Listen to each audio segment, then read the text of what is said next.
Bonjour, je vous présente cet ouvrage d'Henri Bergson, L'évolution créatrice.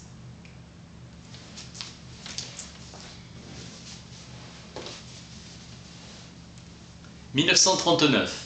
La philosophie nous montre à quelle contradiction notre spéculation se heurte. L'existence que nous connaissons la mieux est la nôtre. Si un état d'âme cessait de varier, sa durée cesserait de couler. Notre durée n'est pas un instant qui remplace un instant. Notre durée est irréversible. Nous ne saurions en revivre une pareille. Ce que nous faisons, nous nous le créons continuellement nous-mêmes. Création de soi par soi. On raisonne mieux sur ce qu'on fait. L'individualité comporte une infinité de degrés et l'homme ne les réalise pleinement. La totalité de l'univers matériel s'assimile à l'organisme vivant, si nous voulions chercher dans l'inorganisé un terme de comparaison. L'organisme qui vit est chose qui dure. Il n'existe pas de loi biologique universelle, il n'y a que des directions où la vie lance les espèces en général. Le fond même de notre existence est mémoire, durée agissante et irréversible. Est vitale dans le vieillissement, la continuation insensible, infiniment divisée, du changement de forme. L'évolution de l'être vivant, comme celle de l'embryon, implique un enregistrement continuel de la durée, une apparence de mémoire organique. La création organique sont des phénomènes évolutifs qui constituent proprement la vie. Ce qui coulera dans l'intervalle, le temps réel ne compte pas. L'expérience établit que le plus complexe a pu sortir du plus simple par voie d'évolution. Le transformisme, la théorie évolutionniste, est un rapport de succession chronologique entre les espèces où ces formes se matérialisent. Weismann, selon sa thèse de la continuité du plasma germinatif, les éléments sexuels de l'organisme générateur transmettraient directement leurs propriétés aux éléments sexuels de l'organisme engendré. La vie est création. Contingence radicale dans le progrès. Le rôle de la philosophie est de rompre avec les habitudes scientifiques, faire violence à l'esprit et remonter la pente naturelle de l'intelligence. La vie évolue comme une création continue d'imprévisible, mais c'est un fait, un arrangement nouveau d'éléments anciens. La vie est une espèce de mécanisme. La doctrine de la finalité chez Leibniz, par exemple, implique que les choses et les êtres ne font que réaliser un programme une fois tracé, substituant l'attraction de l'avenir à l'impulsion du passé. Originellement, nous ne pensons que pour agir. Avant d'être artiste, nous sommes artisans. Chaque individu ne retient de l'impulsion globale de la vie qu'un certain élan et tend à utiliser cette énergie dans son intérêt propre, l'adaptation. L'espèce et l'individu ne pensent qu'à eux, d'où un conflit possible avec les autres formes de vie. Les mêmes causes produisent les mêmes effets et le principe du mécanisme. Ce principe n'implique pas toujours que les mêmes effets aient les mêmes causes. L'idée darwinienne d'une adaptation s'effectuant par l'élimination automatique des inadaptés est une idée simple et claire. Une autre hypothèse que l'élimination des inadaptés serait l'influence positive des conditions extérieures. Végétaux et animaux ont évolué sur des lignes indépendantes, favorisés par des circonstances dissemblables, contrariés par des obstacles différents. Darwin avait parlé de variations très légères qui s'additionneraient entre elles par l'effet de la sélection naturelle. Certains naturalistes parlent à l'opposé de la brutalité des changements et l'apparition tout d'un coup de plusieurs caractères nouveaux, accidentels. Le changement n'est pas localisé en un point unique de l'organisme, mais qu'il y a des répercussions nécessaires, des variations brusques. Les variations sont insensibles, la lumière intervient comme instrument de la sélection et laisse subsister que les variations utiles. Formation graduelle de l'œil. Capacité sui generis, la mystérieuse puissance de monter des machines très compliquées pour tirer parti de l'excitation simple dont elle subit l'influence. Une cause peut agir par impulsion, par déclenchement ou par déroulement, plus ou moins grande solidarité entre la cause et l'effet. Lamarck attribuait à l'être vivant la faculté de varier par suite de l'usage ou du non-usage de ses organes, et aussi de transmettre la variation ainsi acquise à ses descendants. Et fort de l'être vivant pour s'adapter aux conditions où il doit vivre. L'hérédité d'une particularité acquise pourrait s'expliquer dans les expériences de Brown-Séquard par une intoxication du germe. La lésion se transmettrait par le même processus que la tare alcoolique, influence sur l'être vivant et sur son plasma germinatif dont il est détenteur.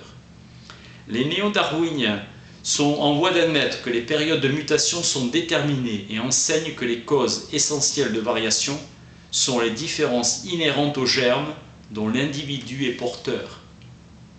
Les variations se poursuivraient de génération en génération dans un sens défini, Eimer.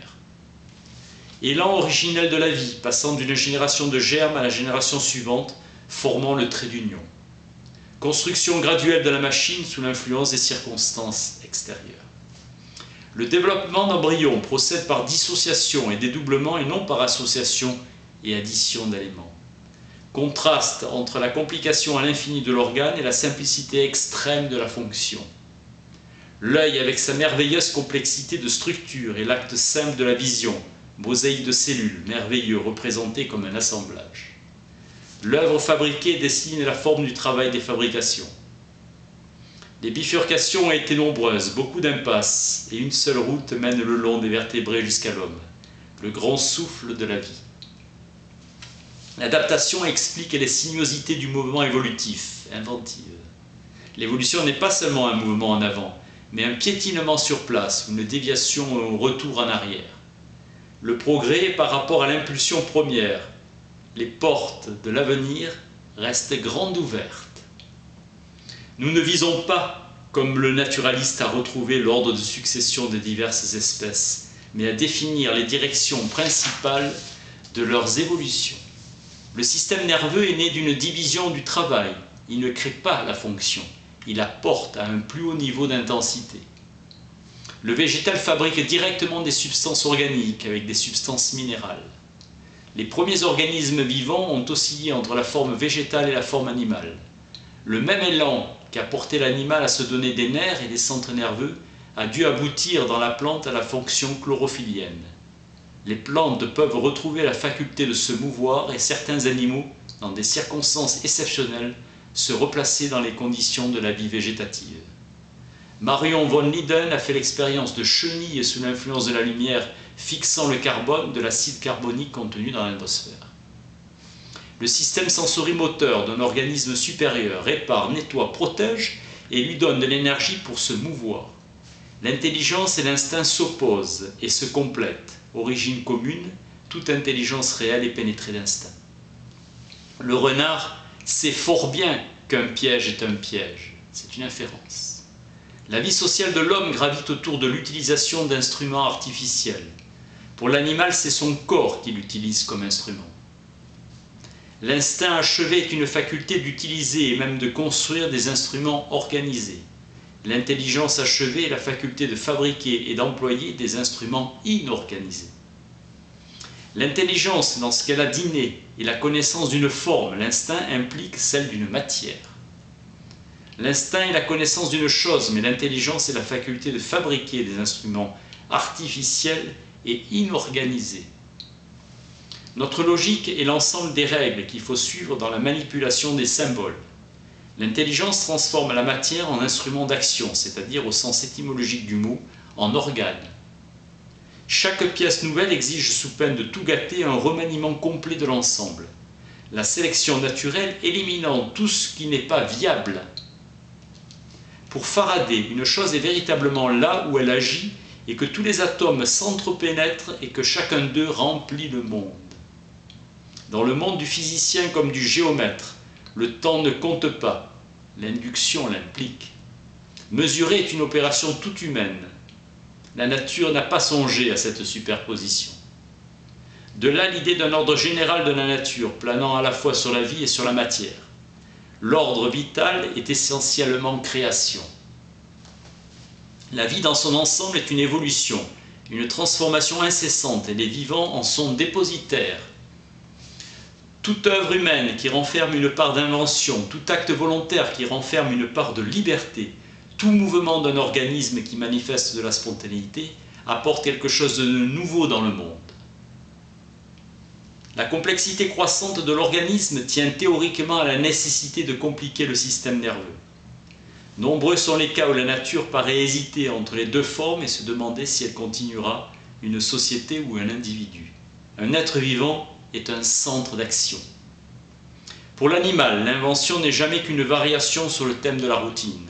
Pour l'homme, cette invention est synonyme de conscience et de liberté. La vie apparaît comme une onde immense qui se propage. Le vivant est une immense armée qui galope franchissant les obstacles. Les philosophes ne se sont guère occupés du néant et pourtant c'est le ressort caché, l'invisible moteur. L'image d'une suppression de tout n'est jamais formée par la pensée.